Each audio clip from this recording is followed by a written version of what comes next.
एक बार कुछ अमीरों ने मिलके एक शहर बनाया जिस शहर में कोई गरीब नहीं था।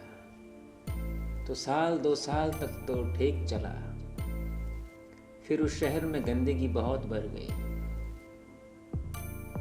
तो अमीरों को लगा कि अब ये गंदगी कौन साफ करेगा, क्योंकि कोई गरीब तो नहीं है इस शहर में।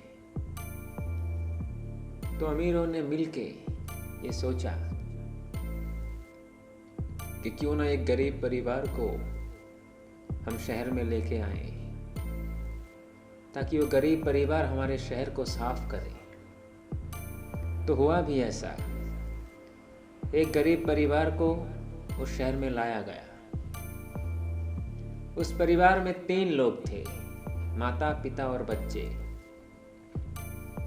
तो माता पिता दिन भर गंदगी साफ करता था शहर की, और उनके बच्चे उसी स्कूल में पढ़ता था जहां अमीरों के बच्चे पढ़ते थे।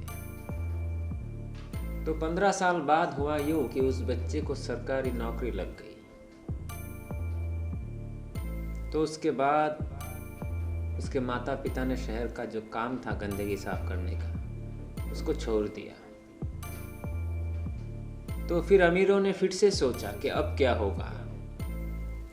हम जो गरीब परिवार लाए थे वो तो अब गरीब नहीं रहा, तो अब इस शहर को कौन साफ करेगा। तो फिर से सोचा क्यों ना और एक गरीब परिवार को हम अपने शहर में लाए, और फिर यही किया गया और एक गरीब परिवार को ढूंढ के शहर में लाया गया। उन अमीरों में जो बुद्धिजीवी था उसने कहा कि अगर हम इस नए बच्चे को फिर से स्कूल में भेजेंगे तो 10 साल 15 साल बाद ये भी कोई अच्छा इंसान बन जाएगा। तो उसके बाद इस शहर की गंदगी कौन साफ करेगा। तो क्यों ना हम ये नियम बना दें कि ये साफ सफाई वाले जो लोग हैं इसे हम शूद्र बना देंगे, इसे हम ज्ञान नहीं लेने देंगे, इसको ना धर्म करने देंगे, ना ज्ञान लेने देंगे, ना शिक्षा लेने देंगे, हम ऐसा नियम बना देंगे।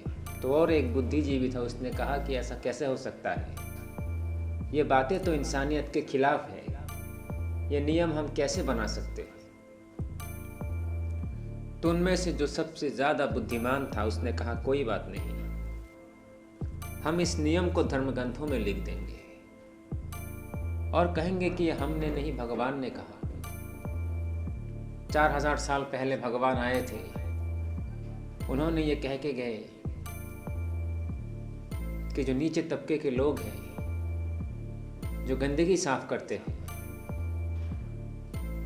उनको शिक्षा लेने का कोई अधिकार नहीं। तो ऐसा ही किया गया। उस बुद्धिजीवी ने धर्म ग्रंथों में ये लिख दिया कि शूद्र को धर्म करने का कोई अधिकार नहीं, शूद्र को शिक्षा लेने का कोई अधिकार नहीं। वो पहला मक्कार था इस देश का जिसने इंसानों को इंसानों से अलग किया। लेकिन आज भी जो इस बात को मानते हैं कि इंसानों में कुछ इंसान ऐसे हैं जो बेहतर हैं और कुछ इंसान ऐसे हैं जो बदतर हैं, वो पागल है जो ये कहता है कि ये नियम भगवान का है। ये बुद्धिजीवी लोगों ने अपने समाज को, अपने शहर को साफ रखने के लिए एक जाति को, पूरी की पूरी जाति को गुलाम बना दिया। ये देश अपने ही देश के लोगों को गुलाम बना के उस हाल तक पहुंच गया था कि बाहर से जो भी आते हैं इस देश को गुलाम बना के जाते हैं, चाहे वो मुगल हो, अंग्रेज हो, या डच हो, या पुर्तगीज। ये गुलाम बनने की आदत हिंदुओं के खून तक पहुंच चुका था, क्योंकि हिंदुओं ने ये माना है कि कोई इंसान हमसे बदतर है, और जब तुम इस बात को मानते हो कि कोई तुमसे बदतर है तो तुम इस बात को भी मान रहे हो कि कोई तुमसे बेहतर भी होगा, और वही तुमसे बेहतर लोग बाहर से आए और तुम्हें गुलाम बना के चले गए। शुक्र मनाओ कि ये ये जो देश है, इस देश में आज भी इतनी इंसानियत है कि एक शूद्र का बनाया हुआ किताब, हम जिसको संविधान कहते हैं, उस संविधान को आज भी ये देश मानता है। इसका मतलब धर्म ग्रंथों ने चाहे जितने भी चोट किए हो, लेकिन हिंदुस्तान आज भी अच्छा है। अंतर आत्मा से हिंदुस्तान आज भी अच्छा है। तो जो देश इंसान को ही नहीं समझ सका, वो भगवान को कैसे जानेगा? इसीलिए बुद्ध ने कभी ये नहीं कहा कि कोई भगवान है। बुद्ध ने हमेशा ध्यान पे जोर दिया। ध्यान का मतलब है खुद को जानो, सत्य को जानो। इसीलिए बुद्ध ने हमेशा ध्यान पे जोर दिया।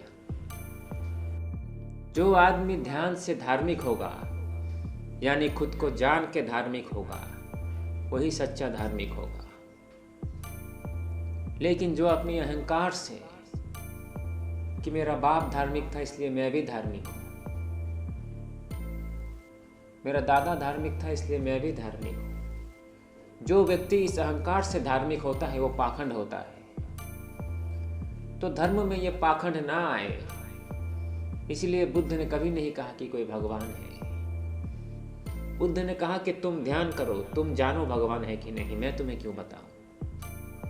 तुम ध्यान करो, तुम सत्य को जानो, फिर तुम धार्मिक बनो।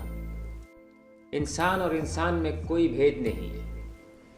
लेकिन जब तुम किसी शूद्र से बात करोगे तो तुम पाओगे कि उसका चाल चलन, उसके बोलचाल बहुत अलग है हमसे, और तुमको लगेगा कि भगवान ने ठीक ही किया है, इनको हमसे अलग रखा।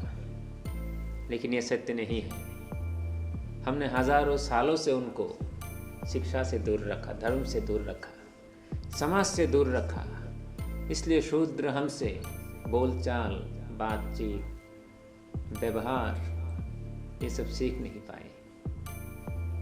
इसीलिए आज ऊपर ऊपर से ऐसा लगता है कि शूद्र अलग ही है और ब्राह्मण बहुत अलग है उनसे, उनके बोलचाल में बहुत भेद है। लेकिन ब्राह्मण और शूद्र में ये जो भेद है ये भी हम ही ने तैयार किया है, ये हमारा ही देन है। आज जिस किस्म का आस्तिक तुम हो, इससे तो नास्तिक होना ही बेहतर है। क्योंकि अगर तुम नास्तिक होते तो इंसान इंसान में भेद ना करते,